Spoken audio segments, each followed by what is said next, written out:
जैसा कि मैं आपको बता रहा था, इस वक्त की सबसे बड़ी खबर, साउथ लेबनान में आईडीएफ का ग्राउंड ऑपरेशन। हिजबुल्लाह के ठिकानों पर लगातार हमले, हिजबुल्लाह के कई ठिकानों पर कब्जा किया है। इस वक्त की बड़ी खबर जो आ रही है, आईडीएफ लगातार साउथ लेबनान में ऑपरेशन कर रही है। इजराइल की सेना ने एक ग्राउंड ऑपरेशन किया दक्षिणी लेबनान में और कई ठिकाने जो हिजबुल्लाह के ठिकाने हैं उन पर लगातार हमले किए।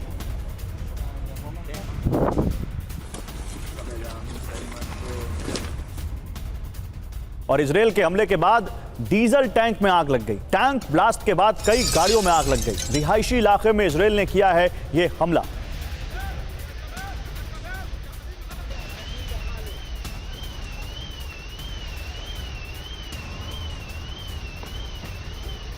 तो देखिए, ये हम आपको तस्वीरें दिखा रहे हैं। लेबनान में जब हमला किया आईडीएफ ने, उसके बाद एक डीजल टैंक में आग लग गई, जिसके बाद आग की लपटें आप देख सकते हैं। कई गाड़ियां जो आसपास खड़ी थी उनमें आग लग गई। टैंक ब्लास्ट के बाद रिहायशी इलाके में इजराइल ने यह अटैक किया है, जिसके बाद फायर ब्रिगेड वहां पर आया और उस आग को बुझाने की कोशिश करने लगा।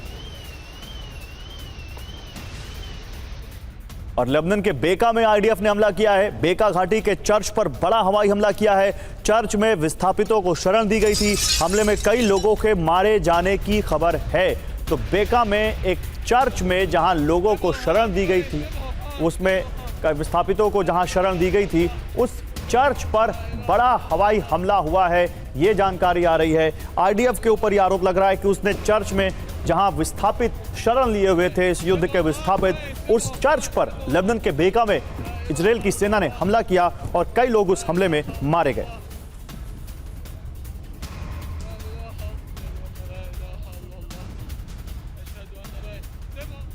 तो तीन खबरें, तीन तस्वीरें आपके सामने। साउथ लेबनान में आईडीएफ का हमला, पहली खबर। टैंक ब्लास्ट हो गया, इस हमले के बाद कई गाड़ियों में आग लग गई, दूसरी खबर। और तीसरी खबर, एक चर्च पर अटैक। लेबनान में बेका में एक चर्च पर अटैक किया इजराइल ने और उस चर्च में कई सारे जो विस्थापित शरण लिए थे उनमें से कई की मौत की खबर।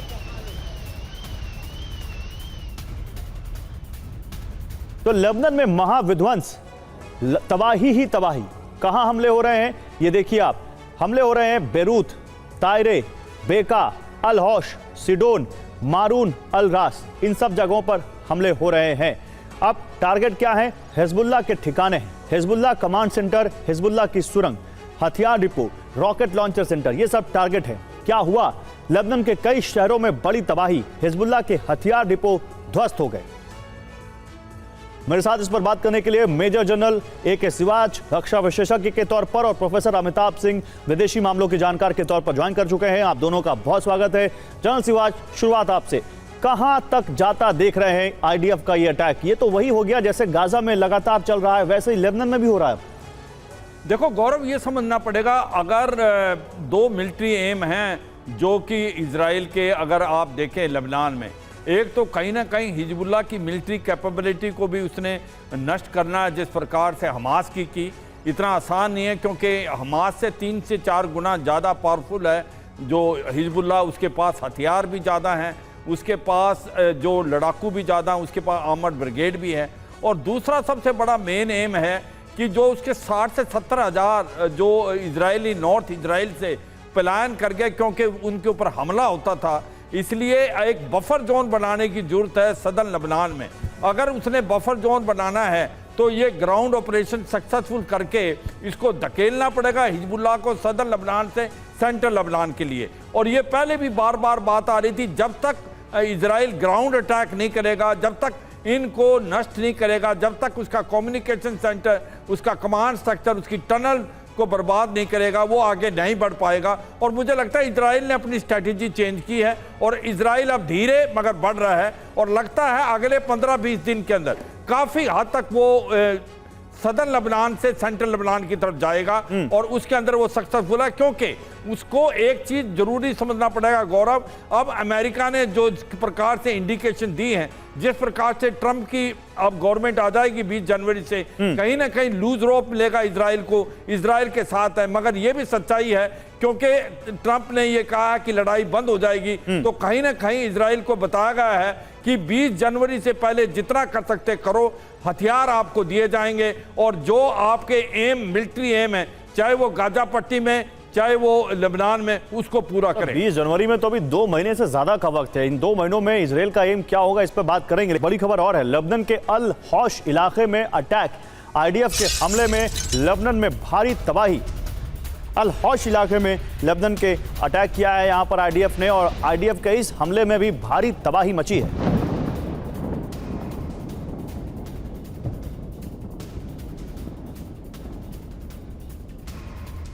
उधर ईरानी सांसद अहमद नादेरी का बयान आया है, तेहरान को परमाणु परीक्षण करना चाहिए, ये ईरान के सांसद ने कहा है। परमाणु परीक्षण में अब और देरी नहीं होनी चाहिए, ये ईरान के एक सांसद ने। अब देखिए, एक तरफ जहां पर ईरान इजराइल के साथ एक प्रॉक्सी वॉर में है, उसी बीच यहां पर कहा जा रहा है कि ईरान को परमाणु परीक्षण करना चाहिए और उसमें देरी ना हो। ये कौन कह रहा है? ये उनके राजनेता कह रहे हैं, उनके सांसद कह रहे हैं। ईरान के पास क्या एटम बम है? क्योंकि कई बार ईरान की न्यूक्लियर कैपेबिलिटीज के बारे में कहा जाता है कि वो परमाणु बम या तो बना चुका है या इसको बनाने के बिल्कुल करीब है। जल्द से जल्द परमाणु परीक्षण करना चाहिए, ये ईरानी सांसद ने कहा है। परमाणु परीक्षण के बारे में दुनिया को बताया जाए, परमाणु परीक्षण में अब और देरी नहीं होनी चाहिए। ईरानी सांसद अहमद नादिरी ने यह वकालत की है।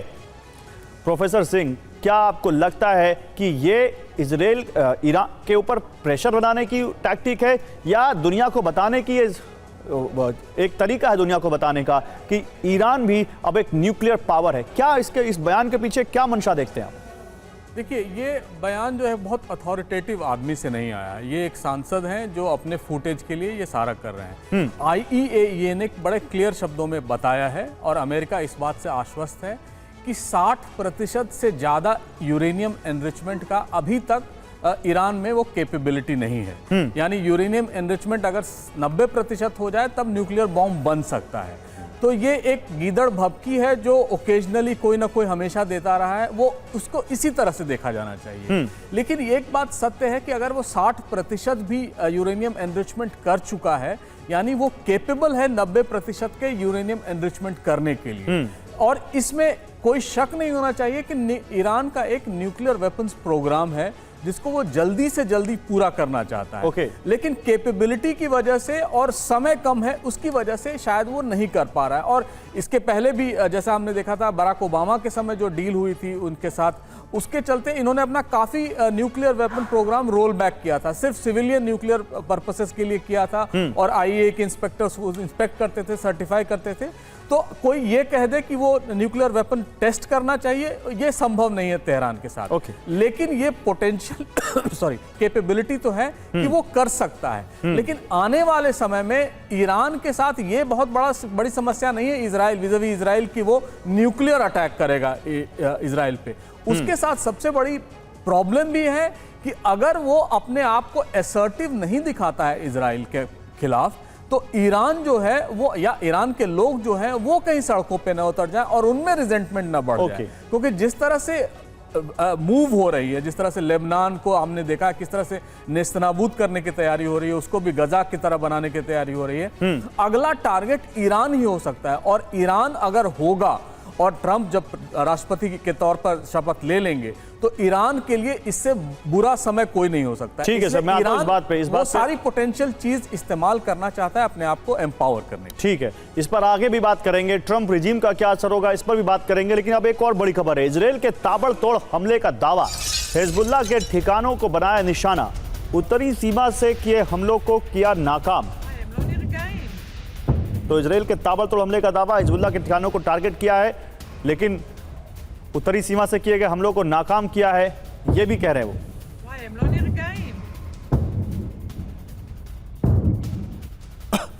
कुल बैलिस्टिक मिसाइलें यहां पर ईरान के पास 3000 से ज्यादा हैं। 300 से 3000 किलोमीटर तक इनकी रेंज है। Shahab 3 medium range ballistic missile है जिसकी रेंज 1000 से 2000 किलोमीटर की है। गदर मीडियम रेंज बैलिस्टिक मिसाइल है जिसकी रेंज 1800 से 2000 किलोमीटर है। Amad medium range ballistic missile है जिसकी रेंज 1700 किलोमीटर है। खुर्रम शहर मीडियम रेंज बैलिस्टिक मिसाइल है जिसकी रेंज 2000 किलोमीटर है। खैबर शेकन मीडियम रेंज बैलिस्टिक मिसाइल है जिसकी रेंज 1450 किलोमीटर है। Sejjil medium range ballistic missile है जिसकी रेंज 2000 से 2500 किलोमीटर तक की है। तो चाहे उसके पास, मतलब ईरान के पास जनरल सिवाच परमाणु बम अभी ना हो, लेकिन मिसाइल पावर तो वो ठीक ठाक है। और इसी में वो हिला सकता है इजराइल को। हाँ बिल्कुल, देखो ये सच्चाई है गौरव, ये समझना पड़ेगा कि ईरान के पास दो कैपेबिलिटी बहुत अच्छी है। एक तो उसका मिलिट्री इंडस्ट्री कॉम्प्लेक्स बहुत ज़्यादा डेवलप हो चुका है, और उसके पास जो मिसाइल हैं 500 किलोमीटर से लेके 5000 किलोमीटर तक की है, और उसने हाइपरसोनिक मिसाइल भी बना ली है जो फतेह 2 है। और यही नहीं, उसके ड्रोन भी बहुत हैं। अगर आप देखें शाही ड्रोन, वही एक मेन ड्रोन है जो रूस के पास है, जिससे यूक्रेन पे उसने काफ़ी नुकसान किया है। तो ये सच्चाई है, जिस प्रकार से इसके पास मिसाइल हैं उससे काफ़ी नुकसान कर सकता है। देखो हम बार बार ये सोचते हैं कि जब ईरान और इजराइल की लड़ाई होगी तो क्या ईरान काफ़ी हद तक नुकसान कर पाएगा इजराइल पे। सबसे बड़ी प्रॉब्लम क्या है, ईरान और इजराइल के बीच में 2000 किलोमीटर का डिस्टेंस है, और ये 2000 का किलोमीटर का डिस्टेंस आपको वार्निंग दे देता है। और इसीलिए ये सच्चाई है कि ईरान के डिसएडवांटेज है उसके पास, क्योंकि इजराइल के पास जो एयर डिफेंस सिस्टम है वो बहुत ही काबिल हैं। एक तो आयरन डोम सिस्टम है, ऊपर से पेट्रोइड मिसाइल सिस्टम आ गया, और थर्ड आ गया terminal high altitude area defence system. Almost 90% के करीब जो मिसाइलें हैं उनको बर्बाद किया जा सकता है। तो सच्चाई है, जो पलटवार करता है इजराइल, और वो पलटवार अपनी ही भूमि से नहीं बल्कि वो जो एयरक्राफ्ट कैरियर ग्रुप जो रेड सी में हैं अमेरिका के, तो वो ज़्यादा इम्पैक्ट करते हैं ईरान पे। ईरान की जो एयर डिफेंस सिस्टम है वो अभी इतनी अच्छी नहीं है, उसके पास S-300 है, S-400 नहीं दिया है रूस ने अभी तक। तो सच्चाई ये है कि अगर ये फुल फ्लैज भी लड़ाई हो जाती है इजराइल वर्सेस ईरान, तो फिर ईरान ज़्यादा देर रुक नहीं पाएगा। जो उसके पास मिसाइलें हैं उसको तो वो रोक लेगा इजराइल, मगर जो इजराइल पलटवार करेगा वो ईरान नहीं रोक पाएगा। अमेरिका ने आज की तारीख में प्रेशर डालने के लिए B-52 बॉम्बर F-16, उसके बाद उसने क्या किया है कि अपने जो मिसाइल सिस्टम है उनको भी मूव कर दिया है मिडिल ईस्ट में। तो एक प्रेशर टैक्टिक्स है। मुझे लगता है जो ईरान है, ये सच्चाई है कि उसकी मिलिट्री कैपेबिलिटी बहुत है, मगर वो ज़्यादा देर रुक नहीं पाएगा। जहां तक न्यूक्लियर हथियार की बात है, आज तक क्यों नहीं बना पाया ईरान, जबकि नॉर्थ कोरिया जैसा देश बना पाया, पाकिस्तान ने बना लिया, भारत ने बना लिया, इजराइल ने बना लिया। उसकी सबसे वजह यही है, जब वो इस मुकाम पे पहुंचने वाला है उसी टाइम सबोटाज किया गया या डायरेक्ट अटैक किया अमेरिका और इजराइल ने। आज की तारीख में मैं बिल्कुल सहमत हूं कि उसके पास इतनी कैपेबिलिटी नहीं है कि वो इमीडिएटली बना दे, मगर वो उस तरफ जा रहा है, क्योंकि उसने अपनी जो न्यूक्लियर इंस्टॉलेशन है 3 किलोमीटर अंडरग्राउंड रखी हुई है और पहाड़ों के अंदर है। तो इसका मतलब यह है, अगर इजराइल उसको बर्बाद करने की कोशिश करेगा तो शायद मिसाइलों से नहीं कर सकेगा, वो सबोटाज ही करा सकता है मोसाद अगर करे।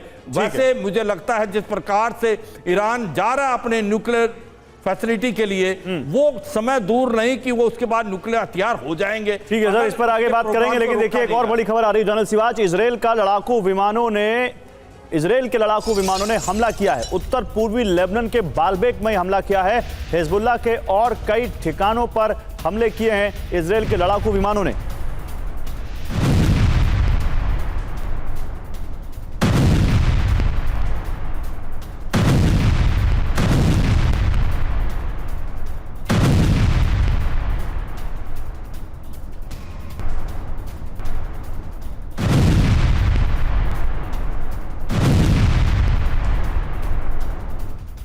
और लेबनान में हर दिन 50 लोगों की मौत। लेबनान में अब तक 3000 से ज्यादा लोगों की मौत हो चुकी है। इजरायली हमले में मारे जा रहे हैं लोग। अल जजीरा की रिपोर्ट में यह दावा किया गया है।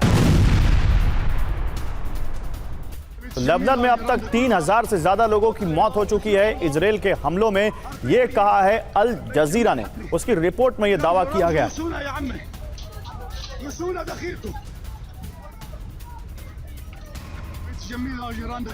तो लेबनान में मौत वाली तबाही, लेबनान में जो लोग मारे जा रहे हैं, अगर 3000 लोग मारे गए हैं तो इसमें कितने लोग हैं जो निर्दोष हैं, जिनका हिजबुल्लाह से कोई लेना देना नहीं।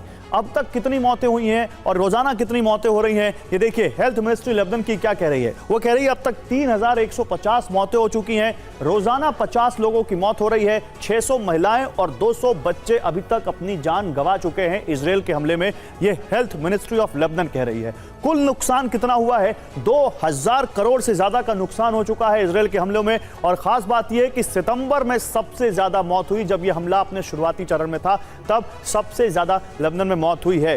प्रोफेसर सिंह, इजराइल लेबनान में जो हमले कर रहा है उसका जस्टिफिकेशन उसके पास है कि हिजबुल्लाह से हम अपनी रक्षा कर रहे हैं और हिजबुल्लाह हम पे हमला करना चाह रहा है, इस्लाम उस पर हमला कर रहे हैं। लेकिन ये कोलेटरल डैमेज के नाम पे चाहे गाजा हो और चाहे लेबनान हो, जो निर्दोष लोग मारे जा रहे हैं, इनकी मौत का जवाबदेह कौन है? देखिए, ये तो सत्य है कि जो इजराइल कर रहा है लेबनान में खास करके, वो एक सार्वभौमिक देश के ऊपर उसका अटैक है जो इस समय उसके आगे डिफेंसलेस है और उसको सपोर्ट कर रहा है अमेरिका। तो इस तरह से अगर देखा जाए तो ये पूरी तरह से जितने भी अंतर्राष्ट्रीय नियम हैं उनका वायलेशन है। ये सही है कि हिजबुल्लाह उन पर अटैक करता है। हिजबुल्लाह एक बहुत बड़ा उनके लिए रिस्क है, उनके सिटीजन्स के लिए और इजराइल देश के लिए। लेकिन जिस तरह के अटैक हो रहे हैं, मासूम मर रहे हैं, और कहीं ना कहीं मुझे ये लग रहा है कि इसको भी शायद वो गजा की तरह नेस्तनाबूद करना चाहते हैं। जिस तरह गजा के 80% जो रिहायशी इलाके हैं, बिल्डिंग्स हैं, उनको ध्वस्त कर दिया गया है, शायद सेंट्रल लेबनान और साउथ लेबनान का भी यही हश्र होगा।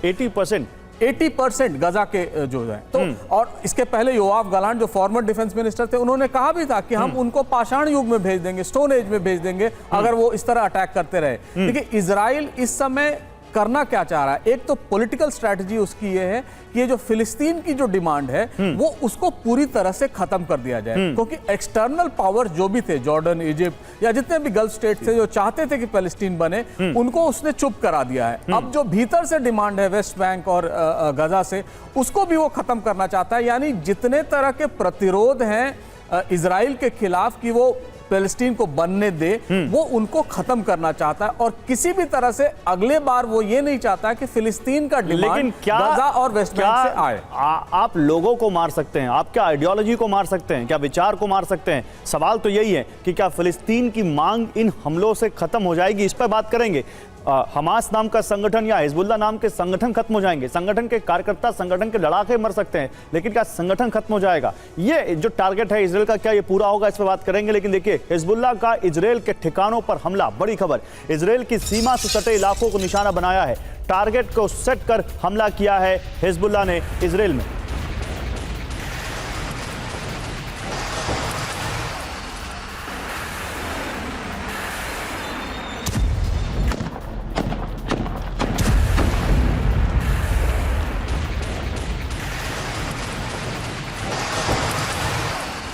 और एक और बड़ी खबर है, हिजबुल्लाह का इजरायली ठिकानों पर हमला, रॉकेट से कई ठिकानों को टारगेट किया है। इजराइल का दावा, हमलों को हमने नाकाम कर दिया। तो हिजबुल्लाह का इजरायली ठिकानों पर हमला, रॉकेट से कई ठिकानों को टारगेट किया है हिजबुल्लाह ने इजराइल में। ये देखिए, हम आपको यहाँ एरो लगा के भी दिखा रहे हैं कि कैसे रॉकेट आ रहा है हिजबुल्लाह की तरफ से, लेबनान की तरफ से इजराइल में। लेकिन इजराइल ने दावा किया है कि उसने इन रॉकेट हमलों को नाकाम कर दिया है।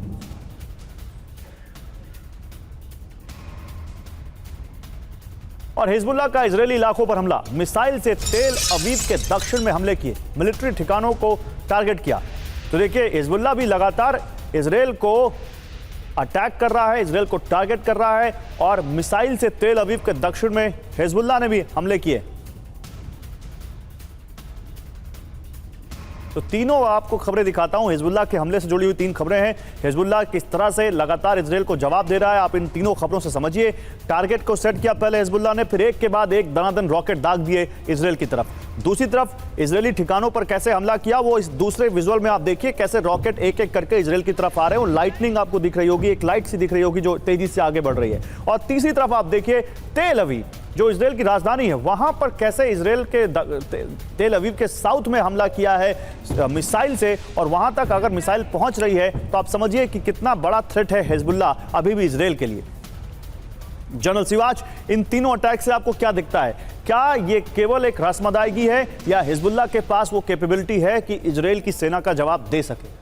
बिल्कुल, देखो सच्चाई है गौरव, ये समझना पड़ेगा कि जो हिजबुल्लाह है उसकी मिलिट्री कैपेबिलिटी 3 से 4 गुना ज़्यादा है हमास से। ठीक है। एक तो वो समझना पड़ेगा शिया मिलिशिया है और ईरान के बहुत क्लोज है, और इसके पास 1.5 से 2 लाख के करीब रॉकेट और मिसाइल हैं। और करीब करीब 90,000 से 1 लाख लड़ाकू हैं। नहीं, लेकिन मैं हमास से कंपेयर कर ही नहीं रहा हूं, मैं तो इजराइल की सेना से कंपेयर कर रहा हूं, जो जिस तरह से वो अटैक कर रहे हैं लेबनान को। हाँ बिल्कुल, मैं गौरव ये कह रहा हूं कि उसकी इतनी मिलिट्री कैपेबिलिटी है कि वो इतना आसान नहीं होगा इजराइल को, हिजबुल्लाह को खत्म करना। और हिजबुल्लाह पलटवार करता जा रहा है और हिजबुल्लाह इतनी जल्दी खत्म नहीं होगा। और ये आप जो बात कर रहे थे, क्योंकि ये सच्चाई है, Hezbollah state with in state, मतलब जो लेबनान के अंदर अगर स्टेट विद इन स्टेट है वो हिजबुल्लाह है। सदर्न लेबनान को कंट्रोल करता है हिजबुल्लाह, और जो पलटवार हिजबुल्लाह कर रहा है वो भी बहुत सटीक हैं इजराइल में। टेल अवीव पे बहुत नुकसान हुआ। ये भी समझना पड़ेगा, जो हम बार बार ये बात करते हैं कि चाहे वो हमास हो या हिजबुल्लाह हो, ये एक आइडियोलॉजी है। इसको क्या खत्म कर पाएंगे इजराइल अगर उनको एक प्रकार से मिलिट्री भी डिफीट कर दिया? तो कोई ये समझना पड़ेगा, अगर नहीं करा तो वो अभी भी प्रॉब्लम है।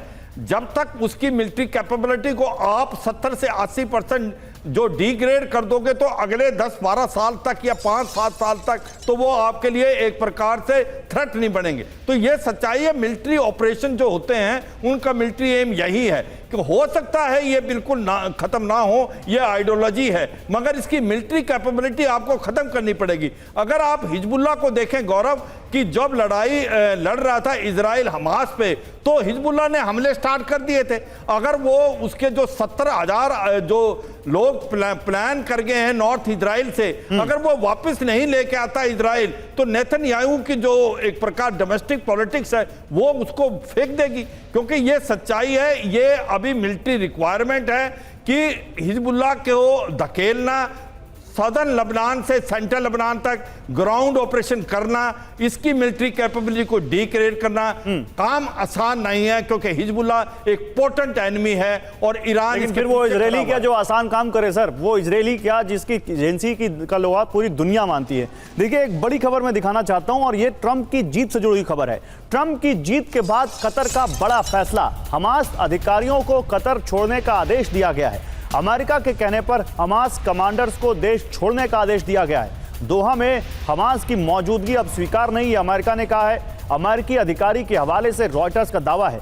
तो कतर हमास और इजराइल के बीच, या कह सकते हैं हमास, इजराइल और अमेरिका के बीच यहां मीडिएशन कर रहा था। वो लगातार दोनों के बीच समझौता कराने की कोशिश कर रहा था, हॉस्टेजेस की रिहाई की कोशिश हो रही थी। लेकिन अब कतर इस समझौते से बाहर निकल रहा है, इस मीडिएशन से बाहर निकल रहा है, और ये कहते हुए कि हमास जिद पर अड़ा हुआ है। इनफैक्ट हमास का जो ऑफिस है कतर में, उसको वो ऑफिस भी छोड़ने को कहा गया है। अमेरिका के कहने पर कतर ये फैसला कर रहा है। अब एक और बड़ी खबर इसी से जुड़ी हुई, हमास बंधक वार्ता से पीछे हट गया है कतर। कतर ने यूएस, इजराइल और हमास को इसकी जानकारी दी है। बंधकों की रिहाई पर मध्यस्थता कर रहा था कतर। दोनों पक्ष बातचीत को लेकर गंभीर नहीं है, यह कहा है कतर ने। तो कतर ने केवल हमास पर ही नहीं, दूसरे पक्ष पर भी आरोप लगाया है कि वो भी गंभीर नहीं है बंधकों की रिहाई को लेकर। तो सवाल है कि बंधकों की रिहाई अब होगी कैसे? कतर ने क्या कहा है सुनिए, बहुत इंपॉर्टेंट है आपके लिए सुनना। बंधकों की रिहाई के लिए बातचीत नहीं, दोनों पक्ष बातचीत को लेकर गंभीर नहीं। बंधक, हमास के पास 100 से ज्यादा बंधक अभी भी हैं जो पिछले साल अक्टूबर में 7 तारीख को हमला हुआ था। जंग खत्म कराने के लिए मध्यस्थता कर रहा था कतर। अमेरिका, मिस्र मिलकर मध्यस्थता कर रहे थे। बड़ी बात यह है कि कतर लंबे समय से अमेरिका का प्रमुख सहयोगी है। ओबामा के कहने पर हमास को देश में जगह दी गई। 2012 से दोहा में हमास कार्यालय की अनुमति मिली थी। अब यूएस के कहने पर हमास से देश छोड़ने को भी कहा है यहां पर कतर ने हमास से। प्रोफेसर सिंह, क्या लगता है ये क्या खिचड़ी पक रही है? क्या वाकई यहां पर अब बातचीत खत्म हो जाएगी या ये केवल एक प्रेशर बनाने की कोशिश की जा रही है? और इसमें ट्रंप का क्या आपको रिलेवेंस दिखता है? ट्रंप के का कोई यहां पर आपको रिलेवेंस दिखता है? सही है कि कतर एक तो इजराइल को रिकॉग्नाइज नहीं करता है एज अ स्टेट, फिर भी वहाँ पर वो मध्यस्थता कराता है। और आपने बताया है कि 2012 में ओबामा के कहने पर वो वहाँ पर उनको इनवाइट किया और उनकी ऑफिस वहाँ बनाई। लेकिन एक बात जो शायद यहाँ मिसिंग है, कतर ने ये भी कहा है कि इजराइल भी कोऑपरेट नहीं कर रहा है टॉक्स में, यानी नेगोशिएशंस में वो भी फुल फॉर्म में नहीं आता है कि नेगोशिएशंस किए जाए, इसलिए वो बंद कर रहा है। और बाद में उन्होंने ये भी कहा है कि अगर ये एक्सीड कर जाते हैं दोनों एक पक्ष पे आने के लिए, तो वो बातें करने के लिए तैयार है। देखिए, कतर एक बहुत डिफिकल्ट सिचुएशन में, एक तो वहाँ उसके प्रेजेंस है हमास को वो सपोर्ट करता है और इजराइल और अमेरिका दोनों के आंखों में वो खटकता है, इसलिए भी क्योंकि वो बहुत एक्टिवली कोऑपरेट करता है। 1.2 बिलियन डॉलर्स एवरी ईयर जो है सो वो हमास को देता था या गजा में देता था। तो कतर के लिए एक सेंटर ऑफ मीडिएशन जो वो अपने आप को कह रहा था, और कतर सिर्फ हमास के लिए ही नहीं, इसने नॉर्थ कोरिया, चाहे रूस, ईरान, अफगानिस्तान, इन सब की भी मध्यस्थता की है। अब ये कहा जा रहा है कि शायद अमेरिका ये चाहता है कि इसे यहां से हटा के इसको टर्की ले जाया जाए और वो टर्की में हमास का ऑफिस बने या हमास के रिप्रेजेंटेटिव आए, क्योंकि टर्की एक नेटो स्टेट है। टर्की को ये डर नहीं रहेगा कि यहां पर टेररिस्ट अटैक हो जाएंगे और टर्की उस पर रिएक्ट नहीं करेगा। एक फोर्सफुल प्रेजेंस के लिए तुर्की एक बहुत अच्छा वेन्यू है और इस पर भी बात चल रही है। हालांकि जितने दिन से हम देख रहे हैं, 1 साल से ऊपर हो गया, जो बातें हो रही हैं कतर में, उनमें नेगोशिएशंस तो हो ही नहीं रहा है। जो मेन मुद्दा था वो बंधकों को छुड़ाने का, वो तो अभी तक कुछ हुआ ही नहीं उस पर। तो इस तरह से दोनों स्टेज पे फ्रस्ट्रेशन है। कतर एज ए इंटरमीडिएरी भी बहुत फ्रस्ट्रेटेड है। अमेरिका भी ये चाहता है कि किसी ना किसी तरह ये जो दोनों का स्ट्रिंजेंट पोजीशन है कि हम नहीं मध्यस्थता करना चाहते हैं, हम नहीं अपना ग्राउंड छोड़ना चाहते हैं, उस पर अगर बात नहीं बनती है तो यहाँ ये जो मीडिएशन का वेन्यू है उसको खत्म कर दिया जाए, उसको टर्की ले जाया जाए। लेकिन अभी तक वो फाइनल नहीं है। कतर ने ये भी कहा है कि इन रिपोर्टों में कोई सच्चाई नहीं, ये लेटेस्ट है जो शायद ठीक है। तो अब तक जो डेवलपमेंट्स हुए हैं उसमें यही लग रहा है कि कतर पीछे नहीं जा रहा है, लेकिन इन दोनों के अड़ियल रवैये के खिलाफ वो कहता है कि अगर आप नहीं बात करना चाहते हैं तो ये वेन्यू बनाने का कोई फायदा नहीं है। और अब तक जितने भी लोग मारे गए, जैसे इस्माइल हानिये मारे गए, सर वो कहते हैं ना, बात निकल के गई तो दूर तलक जाएगी। अब बात निकल चुकी है, अब कतर उसको वापस कह रहा है कि ठीक है इसमें कोई सच्चाई नहीं है, लेकिन इतनी बड़ी बात निकल के सामने आई है, दैट मीन्स कुछ तो है और कुछ है, तभी ये धुआं दिख रहा है। लेकिन इसी बीच एक बड़ी खबर, तेल अवीव की सड़कों पर प्रदर्शनकारियों का हुजूम लगा हुआ है। ये बहुत बड़ी खबर है। हजारों की संख्या में सड़कों पर उतरे प्रदर्शनकारी, बंधकों की रिहाई को लेकर लोगों का प्रदर्शन, तो हॉस्टेजेस को छुड़वाने को लेकर, उनको हमास की कैद से अब रिहा कराने को लेकर लगातार लोग नेतन्याहू प्रशासन पर दबाव बना रहे हैं। तेल अवीव की सड़कों पर लगातार प्रदर्शन हो रहे हैं और बड़ी संख्या में लोग इस तरह से आ रहे हैं। और यूक्रेन की जंग रोकने के लिए ट्रंप ने एक प्लान बनाया। एक बड़ी खबर, रशिया यूक्रेन की जंग से जुड़ी हुई। यूक्रेन में बफर जोन बनाएगा अमेरिका। बहुत बड़ी खबर, यूक्रेन में तैनात हो सकते हैं ब्रिटिश सैनिक। 20 साल तक नेटो सदस्य बनने से दूर रहेगा Ukraine. The wall street journal के हवाले से यह बड़ी खबर आ रही है।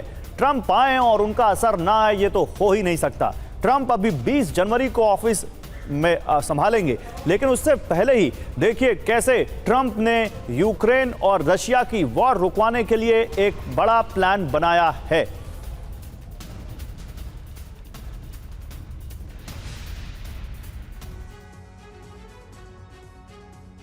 तो यहां पर एक बड़ी खबर मैं आपको दिखाऊं। ईरान के सुप्रीम लीडर आयतुल्लाह खामेनी ने इजरायल को तबाह करने के लिए एक ऐसा ब्लूप्रिंट तैयार किया है जिसमें इजरायल की घेराबंदी करके उस पर ईरानी प्रॉक्सी संगठन हमला करे। इसके लिए ईरानी प्रॉक्सी गुटों को न सिर्फ हथियार दिए जा रहे हैं, बल्कि IRGC ने ऑपरेशन की कमान भी संभाल ली है। इजरायल पर 4 फ्रंट से हमले किए जा रहे हैं। हालांकि इजरायल लगातार सीरिया में ईरानी प्रॉक्सी ठिकाने तबाह भी कर रहा है, लेकिन उसे सुरक्षा के लिए डिफेंस सिस्टम की जरूरत है। अमेरिका से डिफेंस सिस्टम की खेप मिलने का भरोसा पेंटागन से मिल गया है। यानी इजरायल एक सुरक्षा चक्रव्यूह तैयार करके ईरानी प्रॉक्सी से लंबे युद्ध की तैयारी में है, जिसमें अमेरिका उसकी मदद कर रहा है। यानी अब अरब में नए पैटर्न का युद्ध कभी भी शुरू हो सकता है, जिसमें ईरान समर्थित संगठन फ्रंट लाइन पर आ सकते हैं।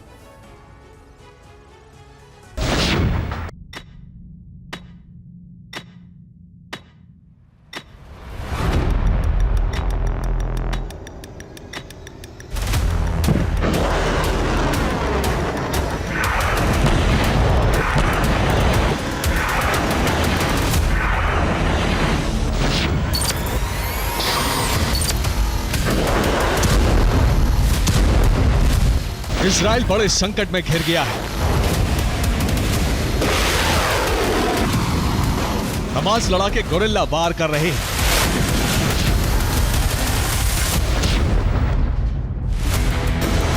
हिजबुल्लाह ने उत्तरी बॉर्डर पर तबाही मचाई हुई है।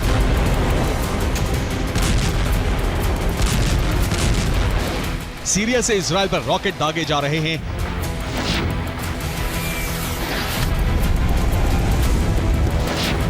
यमन से हूती इजराइल के पोर्ट पर मिसाइल हमले कर रहा है।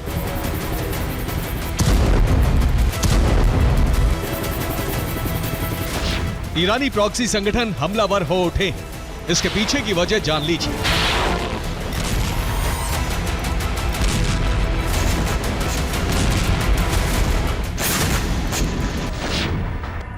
पहली वजह है ईरान से ईरानी प्रॉक्सी को हथियार भेजे जा रहे हैं। दूसरी वजह है ईरानी प्रॉक्सी लड़ाकों को रूस का वैगनर ग्रुप ट्रेनिंग दे रहा है। तीसरी वजह है ईरान में भी हाईटेक हथियारों को चलाने की ट्रेनिंग मिल रही है। चौथी वजह है आईआरजीसी ने ऑपरेशन की कमान संभाल ली है। पांचवी वजह है सारे प्रॉक्सी संगठन एकजुट होकर एक साथ हमले कर रहे हैं। ईरानी प्रॉक्सी संगठनों के निशाने पर न सिर्फ इजराइल है, बल्कि वो अमेरिकी सैन्य ठिकानों पर भी रॉकेट से हमले कर रहे हैं। खामेनेई ने जो ब्लूप्रिंट तैयार किया है उसमें ईरानी प्रॉक्सी फ्रंट लाइन पर लड़ेंगे, जबकि ईरान उन्हें बैकअप सपोर्ट देता रहेगा। यही वजह है कि सीरिया इराक में अमेरिकी सैन्य ठिकानों पर हमले बढ़ गए। उधर इजराइल ने कई ठिकानों पर डिफेंस सिस्टम लगा दिए हैं, जबकि अमेरिका से नैसम्स और पैट्रियट की बड़ी खेप मांगी गई।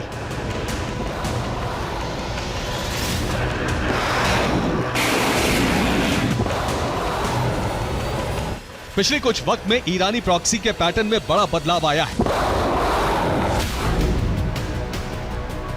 जिसमें प्रॉक्सी न सिर्फ रॉकेट बल्कि मिसाइल का ज्यादा इस्तेमाल कर रहे हैं।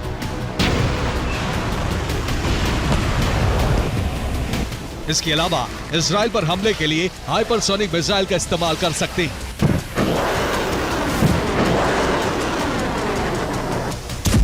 यह हमला ठीक वैसा ही होगा जैसे ईरान ने इजराइल को दहलाया था।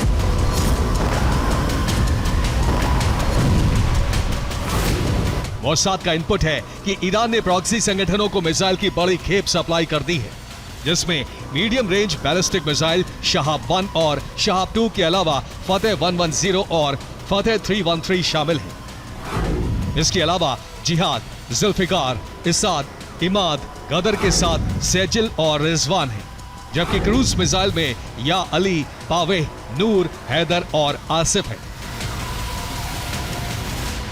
ईरान ने फतह मिसाइल की एक खेप कतायब हिजबुल्लाह को भेजी है, जो इराक से सीरिया होते हुए लेबनान में हिजबुल्लाह के ठिकानों पर पहुंचाई जा रही है। हूती को ईरान से एंटी शिप मिसाइलें दी गई हैं, जिससे टास्क फोर्स और पश्चिमी देशों के जहाजों पर हमला किया जा सके। इसके अलावा इजराइल के पोर्ट और सैन्य ठिकानों पर हमले के लिए मीडियम रेंज की मिसाइलें दी जा रही हैं। साथ ही हाइपरसोनिक मिसाइल फतेह के जरिए हूती बड़ा हमला कर सकता है। इन मिसाइल हमलों के आगे इजराइल बेहद बेबस नजर आ रहा है। उसने अमेरिका से थाड के अलावा दूसरे डिफेंस सिस्टम मांगे हैं, जिससे अपने सैन्य ठिकानों पर 3 लेयर चक्रव्यूह तैयार कर सके।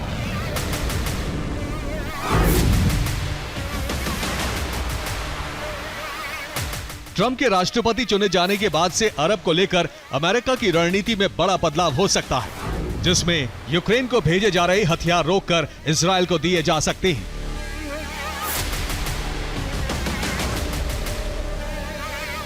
जिससे इजराइल की सुरक्षा मजबूत की जा सके।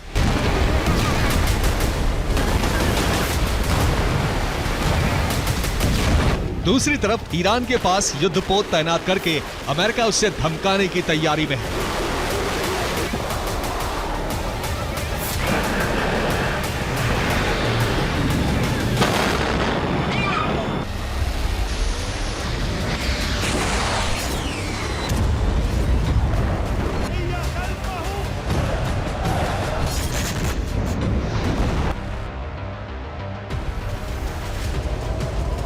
ईरान से हथियार प्रॉक्सी गुटों को भेजे जा रहे हैं,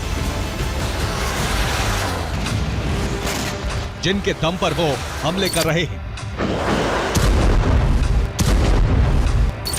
हूती ने इन्हीं हथियारों से अमेरिका का रीपर ड्रोन मार गिराया।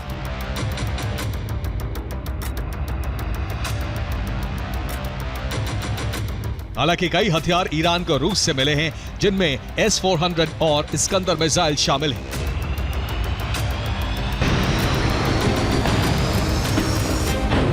जिन्हें ईरान ने अपने न्यूक्लियर ठिकानों की सुरक्षा के लिए लगा दिया है।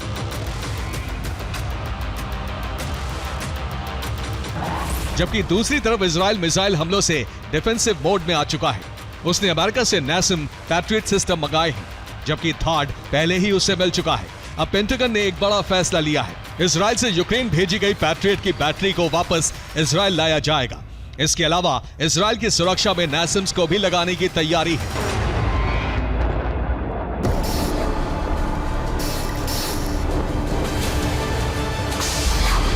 क्योंकि ईरानी प्रॉक्सी के हमले लगातार बढ़ रहे हैं।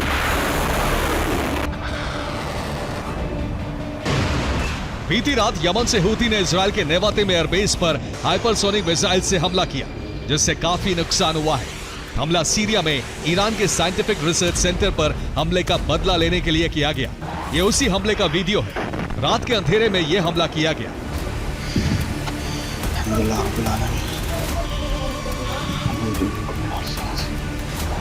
इजराइल ने साइंटिफिक रिसर्च सेंटर को तहस नहस कर दिया था। जिस जगह हमला हुआ वहां ईरानी मिसाइल के कलपुर से अलग अलग रूट से लाए जाते थे और वहां उन्हें जोड़ा जाता था।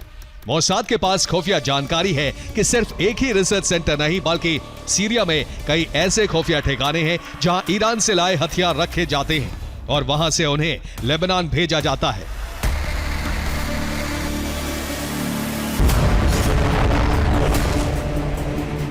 मोसाद के इनपुट के बावजूद IDF हथियारों की सप्लाई नहीं रोक पा रहा है। इसलिए इजराइल ने पहले हमले रोकने के लिए सुरक्षा तंत्र मजबूत करने का ब्लूप्रिंट बनाया है, जिसमें अमेरिका उसकी मदद करने में जुट गया है। साथ ही ईरान के मंसूबे को रौंदने के लिए उस पर हमला भी किया जा सकता है। इसके लिए बेंजामिन और ट्रंप में सीक्रेट संधि हो चुकी है। Bureau report, TV9 Bharatvarsh. और इजराइल ने लेबनान में बमबारी फिर से इसलिए तेज कर दी है क्योंकि हिजबुल्लाह फिर से ताकतवर हो गया है। नईम कासिम ने हिजबुल्लाह को सिर्फ 15 दिनों के अंदर ही मजबूत कर दिया। सवाल यही है कि आखिर नईम कासिम ने ऐसा किया क्या कि हिजबुल्लाह फिर से शक्तिशाली बन गया। इजरायली इंटेलिजेंस की रिपोर्ट के मुताबिक हिजबुल्लाह को फिर से खतरनाक बनाने में इस बार सबसे बड़ी भूमिका रही है उत्तर कोरिया के शासक किम जोंग उन की। किम की मदद से हिजबुल्लाह न सिर्फ ताकतवर बन गया बल्कि उसने इजराइल के खिलाफ फिर से नई जंग छेड़ दी है।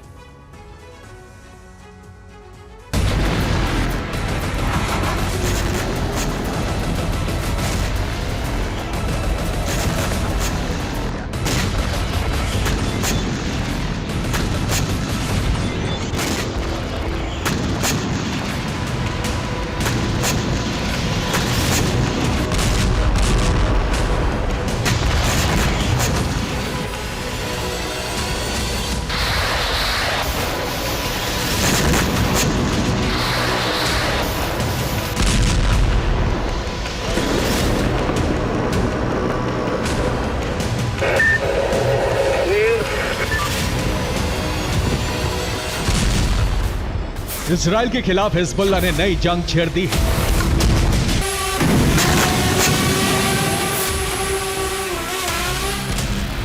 इजराइल की धरती पर हिजबुल्लाह जबरदस्त हमले कर रहा है।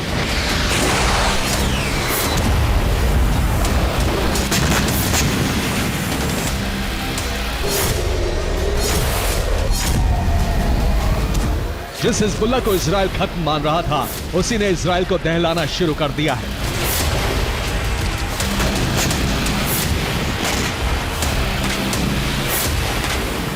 हिजबुल्लाह के ये हमले इस बात के प्रमाण है कि हिजबुल्लाह फिर से ताकतवर हो गया है।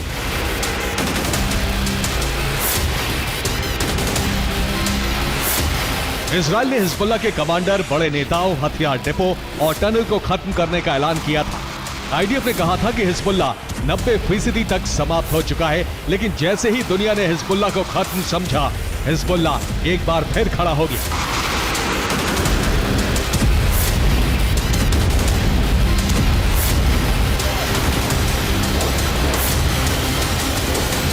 हिजबुल्लाह की इस ताकत के पीछे रूस और ईरान की बारूदी सप्लाई माना जा रहा था, लेकिन 48 घंटे के अंदर लेबनान में इजरायली सेना के ऑपरेशन के दौरान कई चौंकाने वाले खुलासे हुए हैं।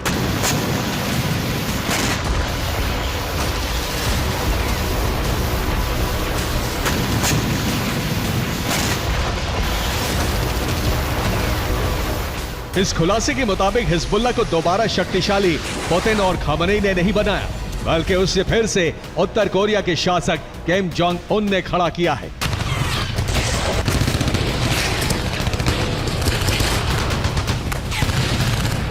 हिजबुल्ला को उत्तर कोरिया से बारूदी बैकअप मिला, उसकी शक्ति बढ़ी तो उसने इजराइल में फिर से बारूदी वज्रपात शुरू कर दिया।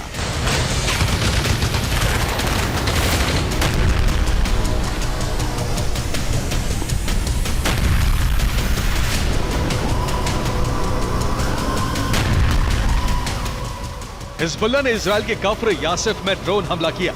आयरन डोम इस हमले को रोक नहीं पाया।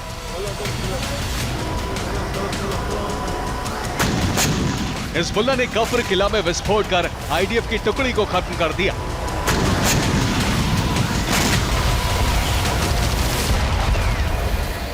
हाइफा में आईडीएफ के नेवल बेस पर हिजबुल्ला ने नस्र 1 मिसाइलों की बरसात की।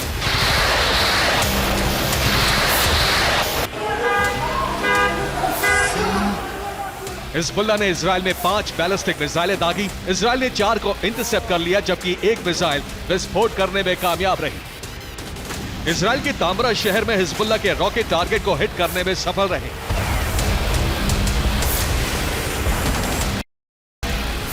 आईडीएफ के मुताबिक हिजबुल्ला ने 24 घंटे के अंदर इजराइल में 200 से ज्यादा ड्रोन फायर किए।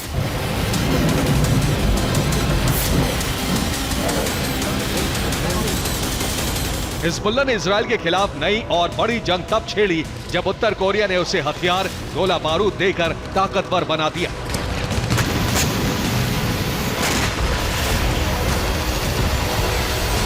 रिपोर्ट के मुताबिक उत्तर कोरिया ने हिजबुल्ला को 50,000 से ज्यादा शेल दिए हैं। इस शेल का नाम है बैंग 122 शेल। हिजबुल्ला ने इसे अपना नाम दिया है।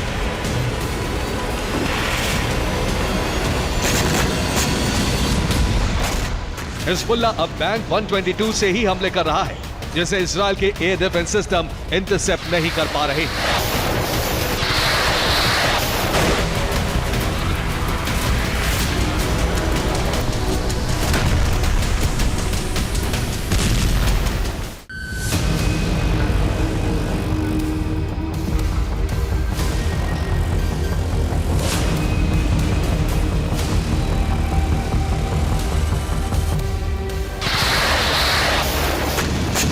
हिजबुल्ला अब उत्तर कोरिया के हथियारों से हमले कर रहा है।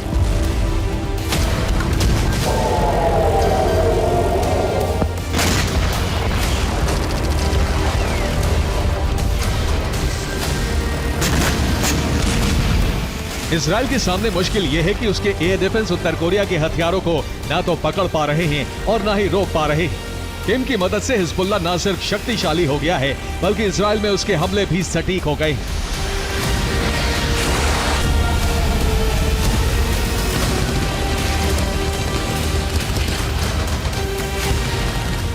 रक्षा जानकारों के मुताबिक रूस की रणनीति के तहत ही उत्तर कोरिया हिजबुल्ला को हथियार सप्लाई कर रहा है। दरअसल ट्रंप के आने के बाद शांति वार्ता और युद्ध विराम की जो संभावनाएं बन रही हैं, उसमें पुतिन अपना रोल बढ़ाना चाहते हैं।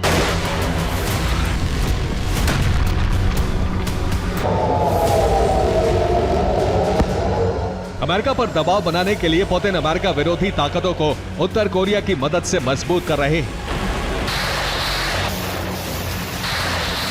किम की मदद से हिजबुल्ला फिर से ताकतवर हुआ तो इजरायली सेना उसे कमजोर करने के लिए फिर से नया सैन्य अभियान शुरू कर देगी।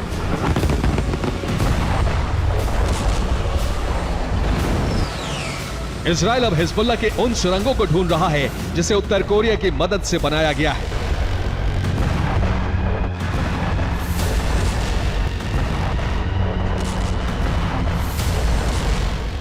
लेबनान के तायरे में आईडीएफ ने हिजबुल्ला के कई कमांड और कंट्रोल सेंटर को तबाह कर दिया। तायरे में ही इजरायल ने हिजबुल्ला के इंटेलिजेंस सेंटर को जला दिया।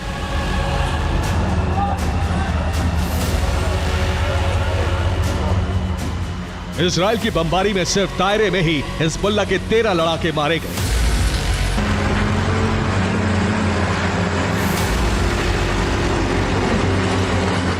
बैरूत के दाहिया में इजरायल ने हिजबुल्ला से जुड़ी 9 इमारतों को ध्वस्त कर दिया।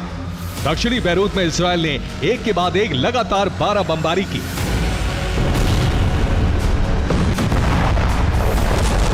दक्षिणी लेबनान में इजरायली एयरफोर्स जबरदस्त बमबारी कर रही है।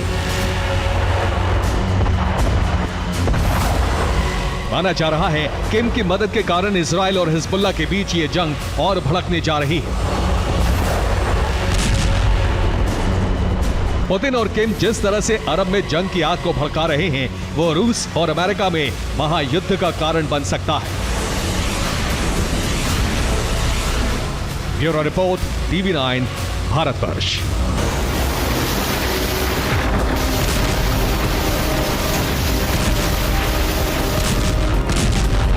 तो सर्दियों से पहले पुतिन यूक्रेन का सरेंडर कराने का प्लान पर काम कर रहे हैं।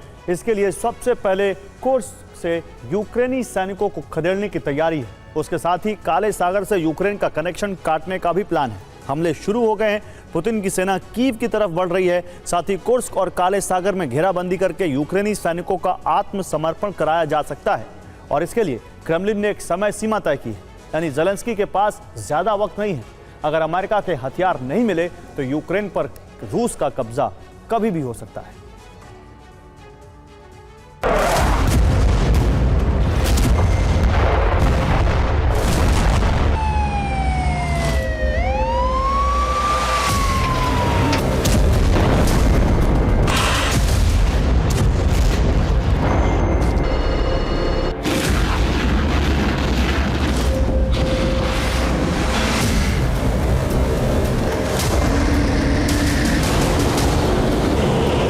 एक साथ 3 मोर्चों पर रूस ने ताबड़तोड़ हमले शुरू कर दिए हैं। रूस का प्लान है कि सर्दियों से पहले यूक्रेन को बैकफुट पर लाया जाए, जिससे ज़ेलेंस्की सरेंडर को मजबूर हो जाए।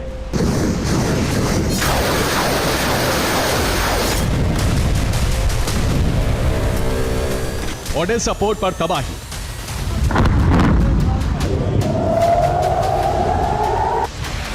में स्पेशल ऑपरेशन,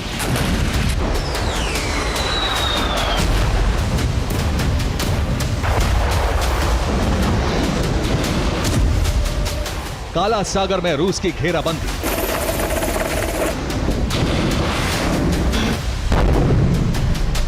इन 3 फ्रंट पर रूस का पूरा फोकस है। दरअसल रूस चाहता है कि क्रीमिया पर यूक्रेन हमले ना कर पाए, इसलिए वो काला सागर में एक अभेद्य चक्रव्यूह तैयार कर रहा है, जिससे यूक्रेन के सी ड्रोन और कॉम्बैट बोट क्रीमिया तक ना पहुंच पाए।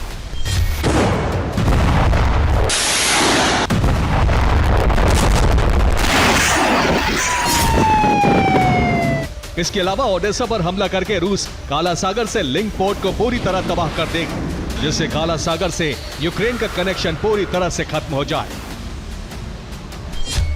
अगर इन दोनों जगहों पर रूस ने हमला किया तो यूक्रेन को अपनी सेना ओडेसा को बचाने के लिए लगानी पड़ेगी। ऐसे में रूस के पास मौका है कि वो कुर्स्क से यूक्रेन का कब्जा हटा सके।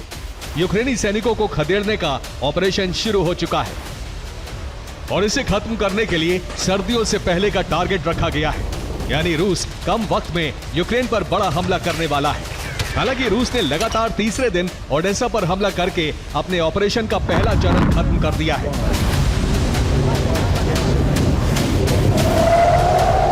दरअसल ये हमले रूस की कारोबारी और सैन्य मंसूबे को पूरा करने के लिए किए जा रहे हैं। अगर काला सागर पूरी तरह से रूस के कब्जे में आ गया तो पूर्वी यूरोप का सप्लाई रूट पूरी तरह कट जाएगा। फिर नेटो को बैकफुट पर आना पड़ सकता है।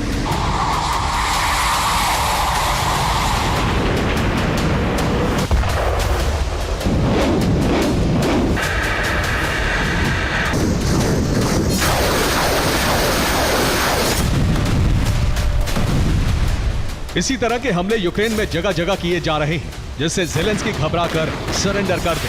लेकिन ज़ेलेंस्की को उम्मीद है कि अमेरिका से मदद मिलती रहेगी, जिससे वो युद्ध में टिका रहेगा। रूस के हमले इतने विध्वंसक हैं जिससे वो यूक्रेनी सैनिकों को आत्मसमर्पण के लिए मजबूर कर दे।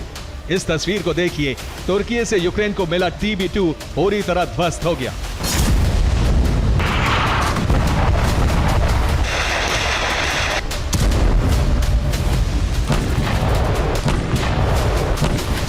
यह हमला माइकोलेव रीजन में किया गया। इसके अलावा ओडेसा पर ड्रोन की बारिश की गई। इसके अलावा ज़ेपोरिजिया में भी बम बरसाए गए। यानी रूस उन तमाम इलाकों से यूक्रेनी फौज को खदेड़ने में जुटा है जहां वो आगे बढ़ रहे हैं। रूस ने कई इलाकों में रूसी फ्लैग लहरा दिया है। अब पुतिन की सेना कीव की तरफ बढ़ रही है, जिससे सर्दियों से पहले यूक्रेन का संपूर्ण संहार कर सके। Bureau report, TV9, Bharatvarsh.